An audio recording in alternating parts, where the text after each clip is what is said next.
The average person today usually can't buy a house. People even coming out of college, they can't qualify for a mortgage. Why is it becoming such a big problem? What is the mechanics of why this problem is growing? We have not been building enough houses. We've never gotten to the run rate we were in new home building supply that we were in 2008. How is it possible that we still haven't even eclipsed where we were almost 20 years ago? There's not enough land left to build. Then you've had interest rates that we've had the highest levels of interest rates since the 80s. And unfortunately, salaries of employees have not gone up nearly as much as the values of these homes have.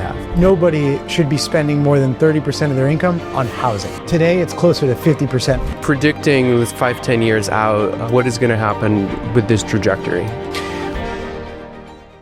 Hello and very welcome to the Human Future Podcast. This is the show where we explore the fascinating intersection of accelerating technology, human consciousness, and the actionable steps that we can take today to contribute to a desirable human future. My name is Kirill. I'm so glad that you're here, and I hope you enjoy this episode.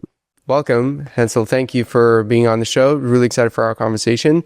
So I want to kind of jump right into the topic of the conversation. It's kind of the dark side of the affordable housing, or something hidden that a lot of people may be not aware of. And you've been in the industry for a while, and you're managing, so many properties. At 37 properties. 43 now. 43 now, dude. Yeah. Since you've added since last time we spoke. That's right. Crazy, man. Yeah, we've got good teams. They do a great job every day. And then you're managing 300 million in total assets or something like that. That's right. Which is also a crazy number.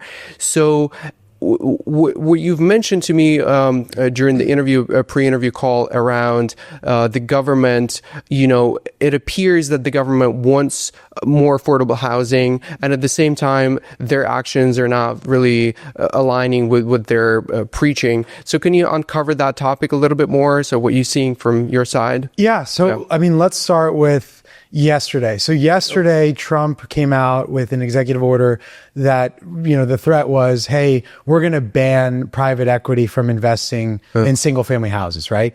Now, I will tell you that's been talked about for some time, but there's a lot of lobbying interests that would disagree with that philosophy. The idea being, if you prohibit investors from investing in single family, well, that's going to discourage new construction of new single family, and then potentially discourage new construction, which would, otherwise make housing affordability better for the average homeowner. That is in response to basically years of people saying, we are getting priced out of buying houses. More people are renting houses instead of buying a house. And that's really like the first step. And the fact that it bubbled to a point where the president of the United States had to come out and say they're going to outright ban investing in single family from large institutions just tells you how critical the affordable housing problem is in the US. Because what's really happened is the average person today usually can't buy a house. People even coming out of college with their student debt, they can't qualify for a mortgage. And as interest rates have risen, that's only become more difficult. Add in the fact that after 2008, we've now built even less supply. We've never gotten to the run rate we were in new home building supply than we were in 2008. So every year we're at a bigger shortfall of new inventory that should be hitting so people can buy it. So, and then you add investor pressure of buying, it's made it really tough for people. So yes, now you mentioned about the government and what they're trying to do. I would say for the most part, there are these kind of programs that the government has, subsidy programs that would encourage an investor to say, hey, I can get a tax abatement, meaning I don't pay taxes on property for a while if I make a certain percentage of my, apartments affordable, meaning it's, at a certain level of rent. And so they do certain things like that. But I would tell you that at the local municipal level, a lot of times there are disincentives. So one of our businesses is in the manufactured housing space, mobile home parks, right? Those don't get taxed enough to encourage a city to want them to be built. There's actually been almost no new development of mobile home parks since like the 90s. And if you think about that, that's crazy. A mobile home community, especially a home, will sell for about $50,000. A single family home in the United States is about $435,000. So it's an incredible spread. But you go to a city and you say, I want to build a mobile home park. They're going to say, well, we don't want that in our neighborhood. And it doesn't, and the reason, simply put, is it doesn't generate a ton of revenue for taxes. And that's that kind of government kind of pull and take that's there today. Is that the main reason, the tax part, or is it maybe they justify like, oh, low income people have more crime, or like other reasons? There's other things, of course, right? So it's easy to say, oh, this is going to bring, bad people into our neighborhood. Yeah. I've heard that argument. I've heard this is going to bring down the value of the homes around it, right? And so, but you'll go into that same city and they've got a huge homeless problem where people are living in parks because they cannot afford a place to live in that city. Yeah. So these are kind of that's the easy narrative to say, but when you actually see some of these communities, they're gorgeous. And it's not just, mobile homes, like apartments is the same. In apartments, you have these low income tax credit Section 8 properties, and some do get built, but very few relative to the need that there is, right? So it's not just siloed to that. Economically, what the cities would tell you is that, putting a kid through school would cost about $6,000 a year per student. And the actual tax revenue is less than that. So if you have 3 kids in a house, that becomes a very difficult justification from a city perspective, particularly in that asset class. So, and can you tell me what actually is happening to real estate prices? Why is it becoming such a big problem where most people can't afford it? What is the mechanics of why this problem is growing? So in single family, there's a bunch of things going on. I think the easiest one to understand is that we have not been building enough houses, right? So if you think about Miami, we're in Miami today. In Miami, the places where people want to live are already pretty land constrained. There's not enough land left to build. And so you don't have a bunch of single family to build. They would want to build it kind of further from town in new developments.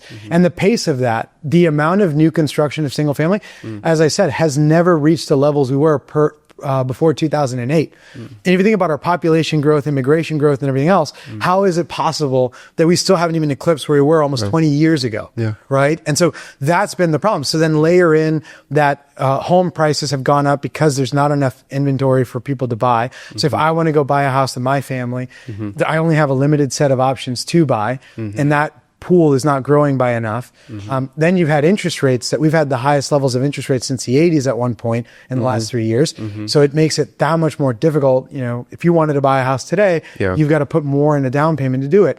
So those two things alone have put a lot of pressure on single family homes. And unfortunately, like salaries of employees have not gone up nearly as much as the values of these homes have. So predicting 5-10 years out, what is going to happen with this trajectory? I think you saw it with Mondami in New York. I think that is the definition of what's going to happen. I think what you're seeing is people feel that investment firms have failed affordability, right? And, we can argue whether it's government or private sector, what misalignment of incentives there are.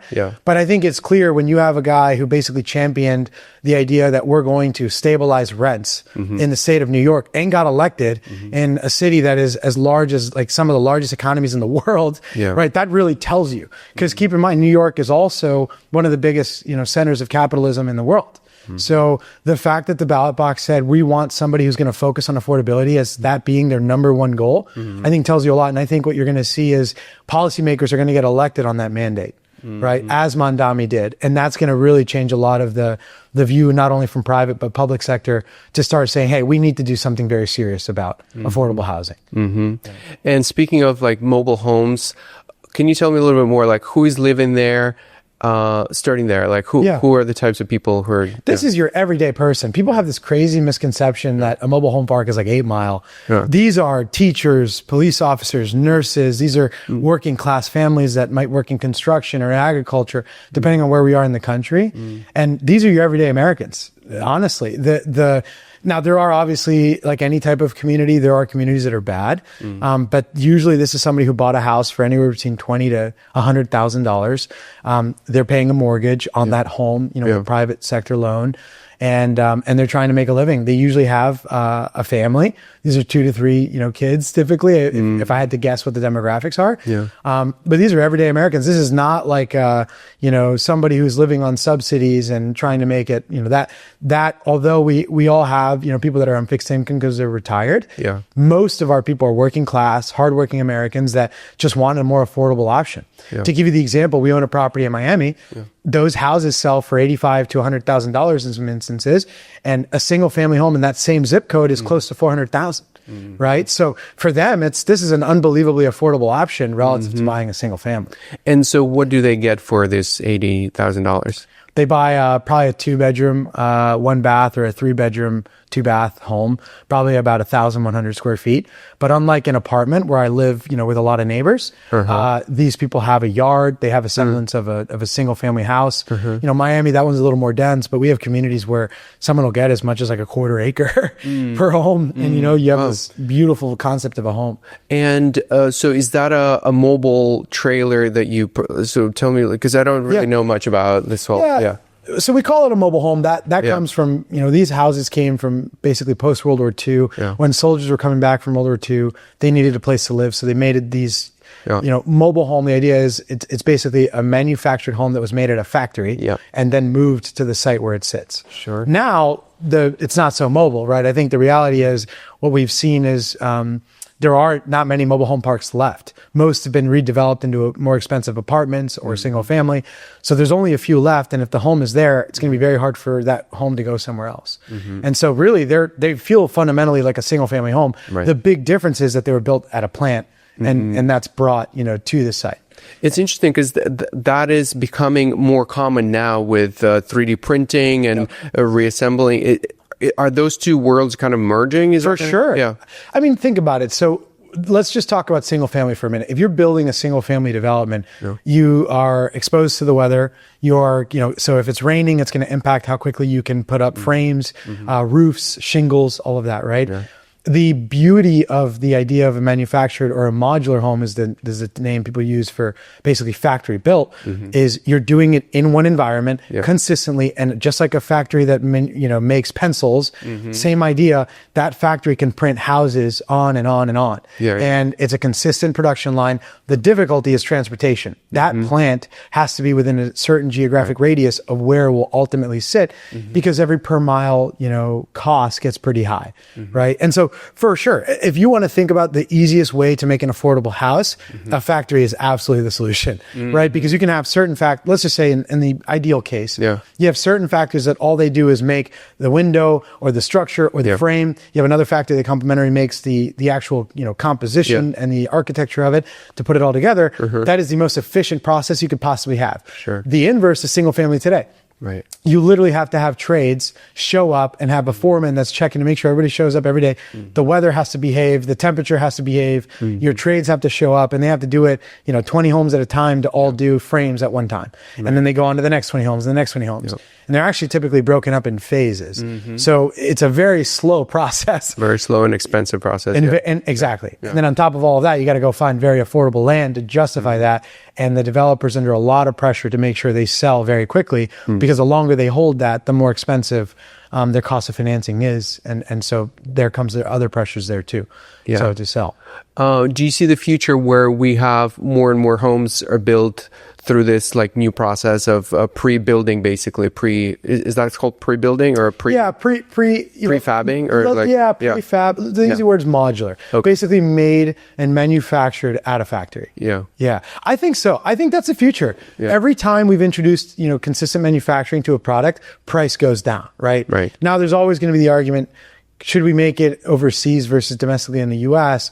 But if you think about the two alternatives, build a house on site at a location with a team, and that team consistently has to do different versus I do it at a factory that all they do is manufacture that. Yeah. They can buy, 1,000 units of component material to build that. It's going to make way more sense to do that at a factory. And I feel like there are a lot of teams and startups are working just on that. In fact, I was watching a YouTube video where this startup company, they're building a factory that builds other smaller factories more local. Wow. So they're fully standardizing the whole process so they can just spin off those mobile factory that now starts to build those mobile homes. Oh wow, I haven't even seen that. But there's a lot of excitement around it because as we all know, I mean, the number I hear most commonly is we're about 8.5 million units short of affordable housing. If you think about how big that problem is, anybody that could figure out the solution is going to do very well, right?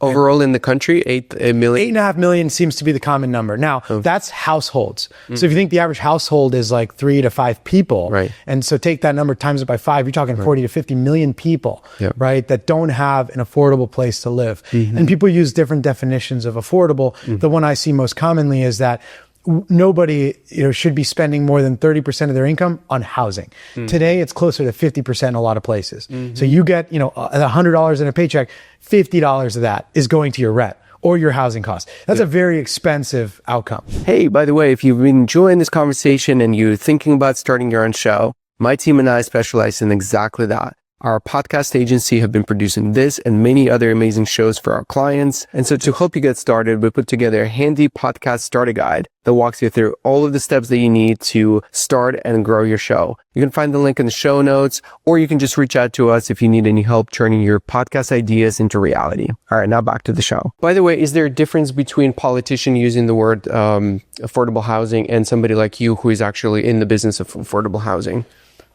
Good question. I don't know. I would say that we look at it very specifically because our industries are very specific. But no, I don't think, I think in general, we get very technical because it matters to us in terms of who we're targeting in terms of customers and people we want to live in our communities.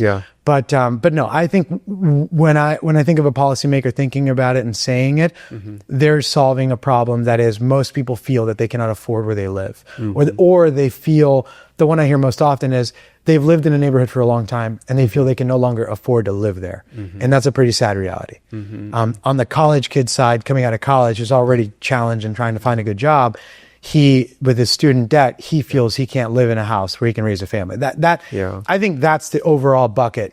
We get very granular because we're trying to solve the problem, but in general, that's what we think about when we think about affordable. And what happens to the people, let's say, the affordable or like the mobile community gets pushed out somewhere? Where do those people go? Like, what happens to them? And that's the one thing, right? So I am personally very adamant on never ever trying to do that. But what ends up happening is there's a mobile home owner. The mobile home community. The father passes away or the mother passes away. It gets passed down to the kids. The kids don't want it anymore per se. And a developer comes in and says, hey, you could sell it as a mobile home park for this price, but a developer can pay you 2 times that because, it might be 50 units in total. That developer can put 150 units in that same community and charge probably 2 to 3 times the rent. So he can pay you a fortune by building mobile homes or building apartments. Apartments. Right. Typically it's apartments. Right. Because if you think about it, we're maybe 3 to 5 units an acre. Apartments can be as much as 50 units an acre. So if I can charge, $3,000 a month on 50 units per acre, that's a lot more money for the owner of the community than the guy that had just 3 to 5 units an acre. And that's what ends up happening a lot of times. That's what we see. We are in the business to buy mobile homes and keep them that way because we think there still is no better solution for affordable. And you mentioned about Trump at the beginning. How likely the law is going to pass where you guys can do business doing what you're doing? Well, to be clear, we are in mobile homes is different than single family homes. I think we're all a little concerned about that idea that investors can no longer participate in housing. I think that's the fear. So far, what's been said was very kind of specific. Single family and institutional investors, which if you think about single family, it's a huge, and that's not related to what we do. It's a big bucket, basically. Big bucket. And if you think about institutional investors, that's only 2% of the entire stock of single family. So that doesn't translate to us today, but it does worry the idea of investors being in housing, right? Because at the end of the day, we can say all we want about investors being in housing, but all of the construction of new housing is investors. If they're no longer incented to participate in the market, that's going to mean you're going to have supply of new construction go down, right? So simply put, we're not going to build as many houses. And that's specifically in single family, right?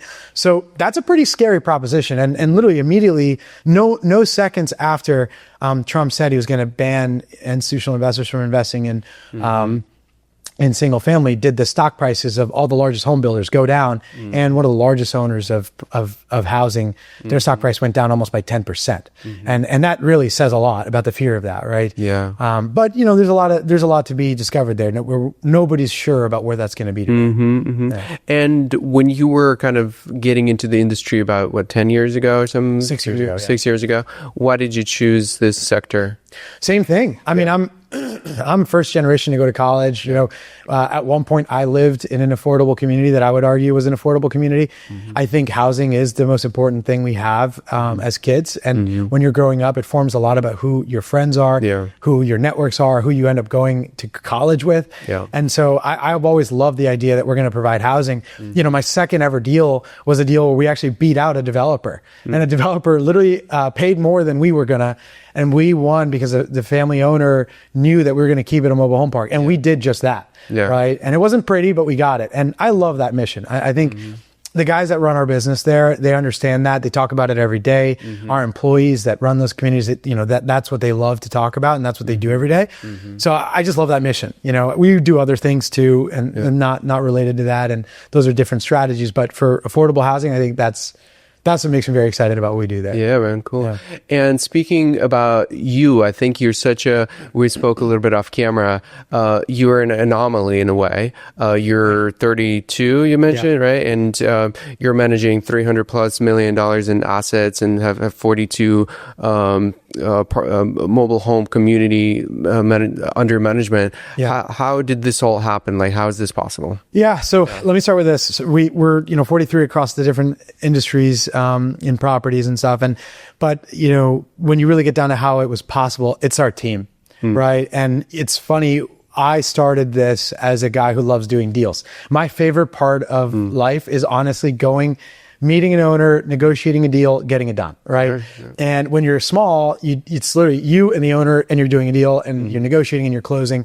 That's a very, binary transaction. As you get bigger, you're managing teams. And now I feel very lucky to have built early is I have built teams that when I go to bed, I know for a fact that they care, that they get, they have the right incentives to care, and they're every single day worried and concerned and focused on growing our business, right? Yeah. And that's what lets you grow, right? Most guys you'll learn about, they usually are a little too greedy. They don't want to share in the upside with their employees.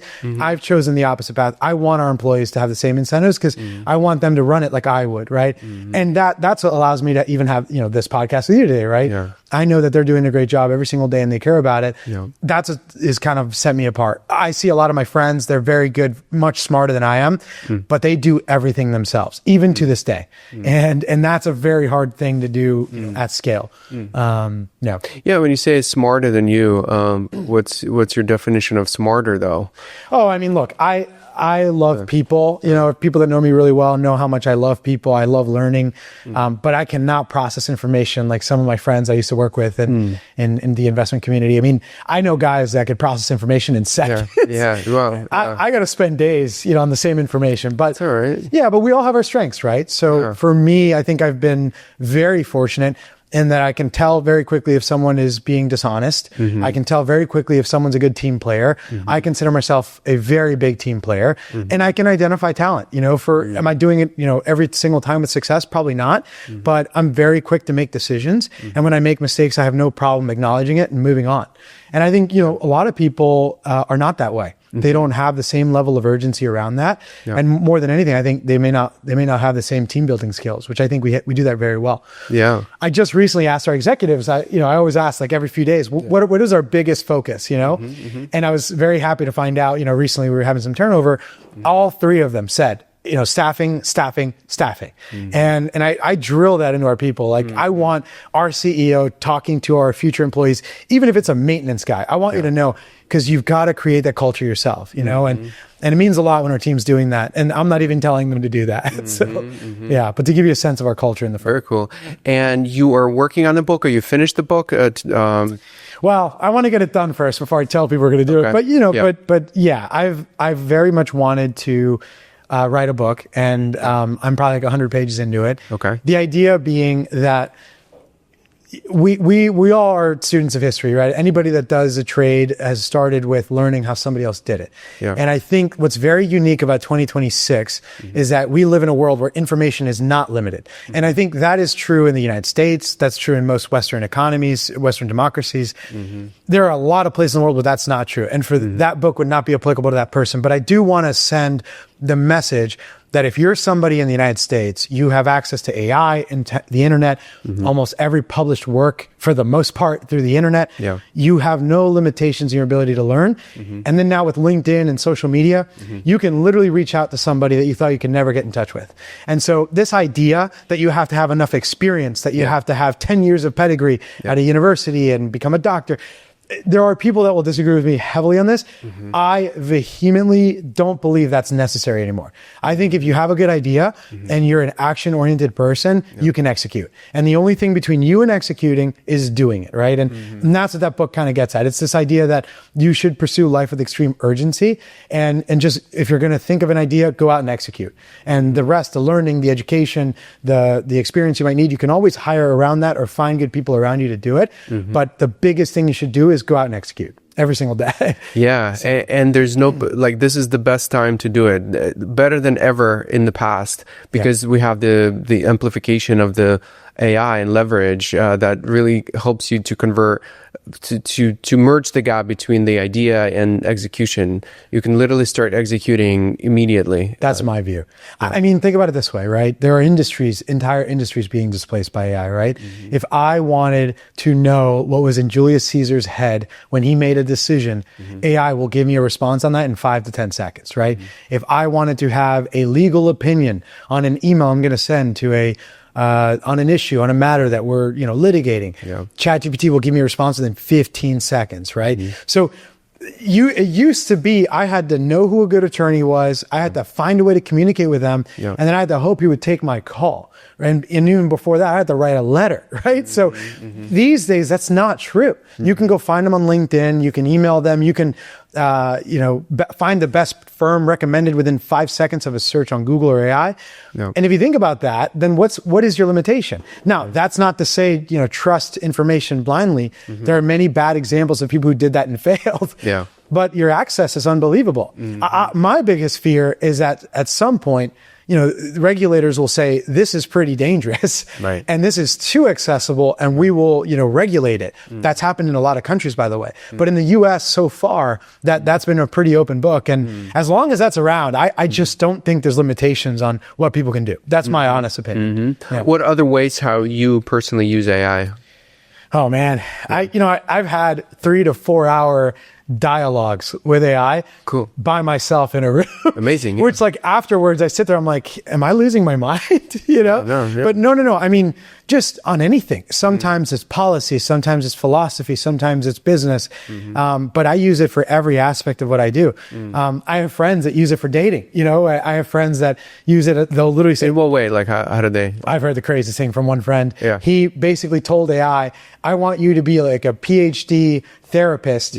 And review this text dialogue I had with somebody.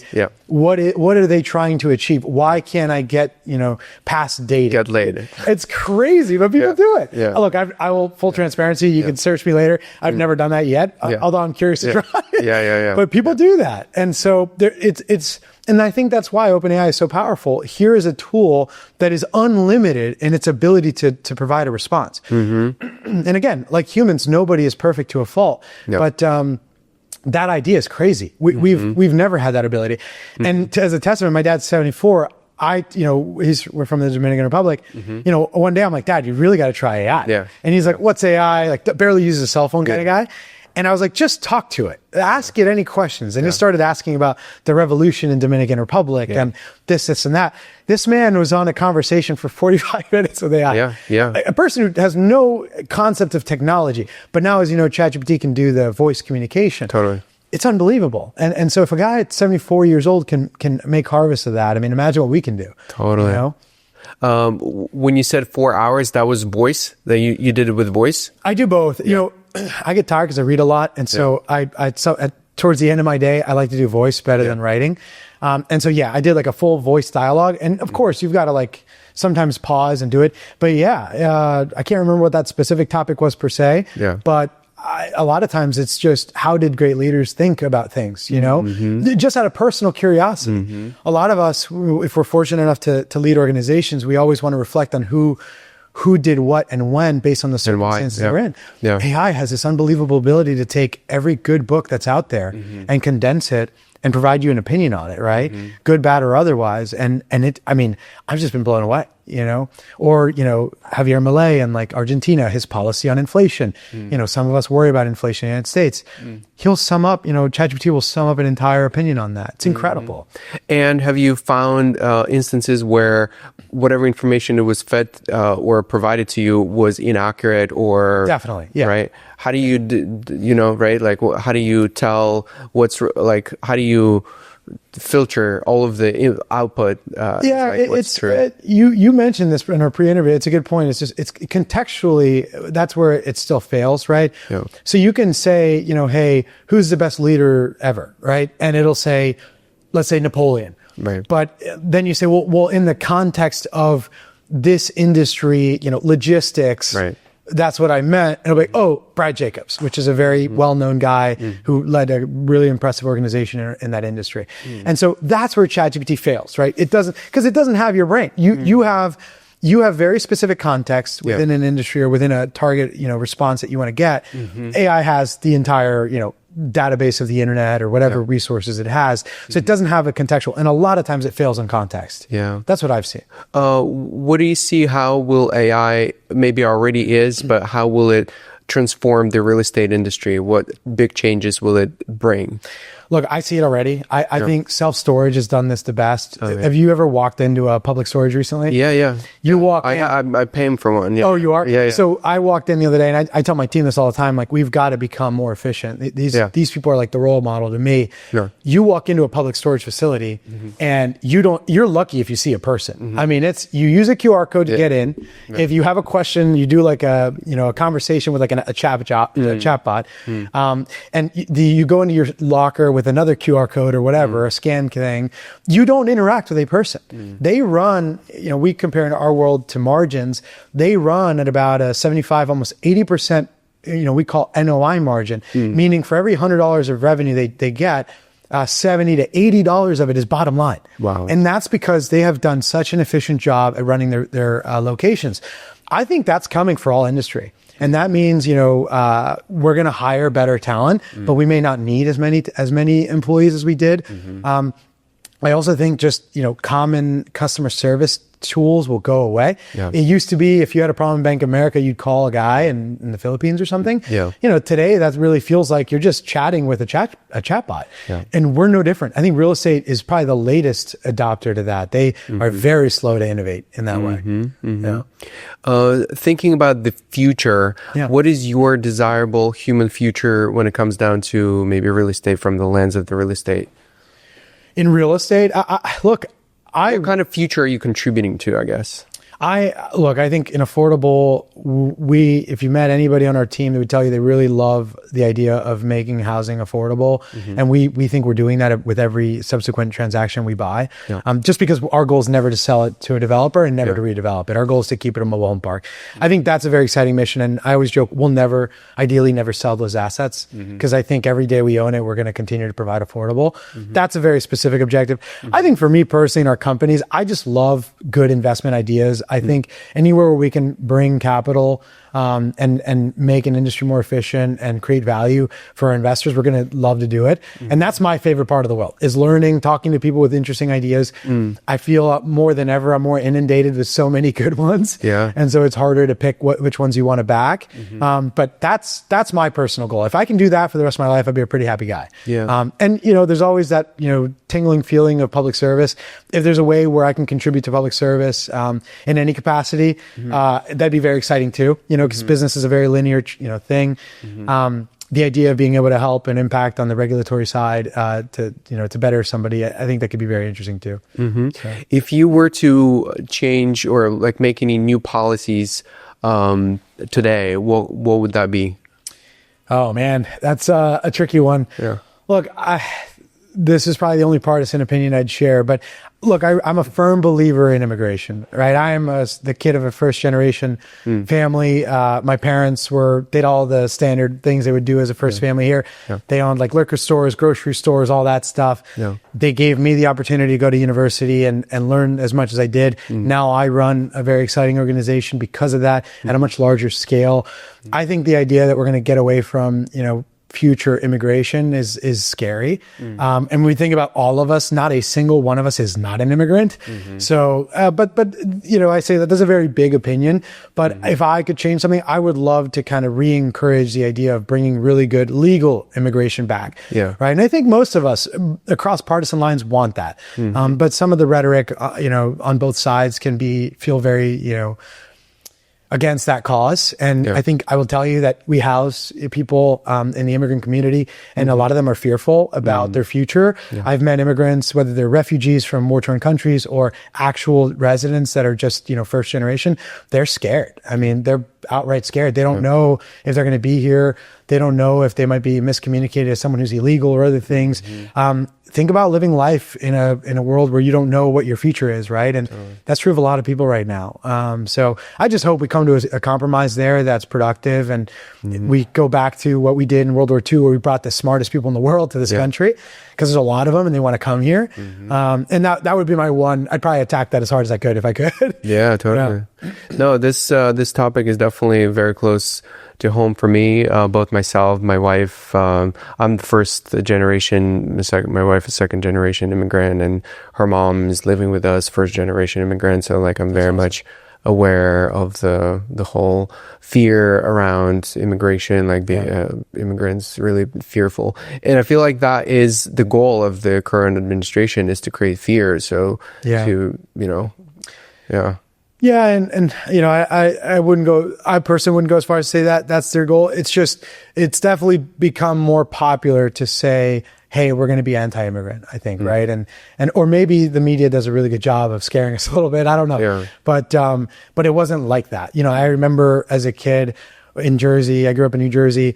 All my friends were from different parts of the world, and that was very exciting. I felt like I'd travel because I'd meet a guy, from a different country I'd never heard of at the time. Yeah. And that's one of the most exciting parts of the United States. People come from all over the world in New York just to see it, to see that many people from all parts of the world in one place. For sure. I hope we get back to that, It doesn't feel that way right now. So, yeah. How can people support you, and anyone who's listening, how can they contribute to whatever you're doing, maybe? Yeah, no, look, I mean, we're obviously an investment organization, so we're always in the business of meeting new investors and growing that way. But I think more than anything, whether it's our employees, our stakeholders, or policymakers, I really want to be focused on affordable housing, because I think yesterday was an incredibly relevant topic. Yeah. The mere fact that the President of the United States, the largest economy in the world, came out and said, we've got to get down to an executive order to solve affordability as a crisis. And just a few days ago, Mandami was elected as a guy whose whole mandate was to basically equalize housing for people. I would love anybody with good recommendations and policies and just legislative ideas to solve that, to come out and do it and attack it aggressively, because I think we're even in the investment community, we're worried about it, right? One of my favorite things is people say, oh, private equity, they're going to increase housing costs. I know many guys who, by mandate, will not allow rent increases above a certain threshold, or they won't allow, certain types of transactions to occur because they don't want to be part of that problem. So it's not all of us. And I think if we all, put our minds together, there could be some really good solutions to solve it. And we all want that. And regulators and the government wants that. So I'd love to be part of that solution. Beautiful. So, and maybe how can people reach you or your team? What's the best way to reach out to you? Oh, for sure. Yeah. So you could always reach out through our website. Core Companies is our company. I'm the founder. Our website's www.coarecos.com. And, but please reach out to me. I consider myself fairly accessible through LinkedIn or otherwise, but would love to kind of hear, what ideas people may have, and, or just meet them. One thing too, I love meeting people that have great ideas. I started a company just like anybody else did. And I love, meeting younger guys that are doing the same thing. It's my favorite thing to do. So anywhere where I can be a role model to somebody and help them get started, I'd love to do that. Nice, man. So, thank you. Yeah, this was great. Thank you, listeners, also to sticking around all the way until the end, and I'll see you in the next one. Well, thank you. Thank you for having me, man.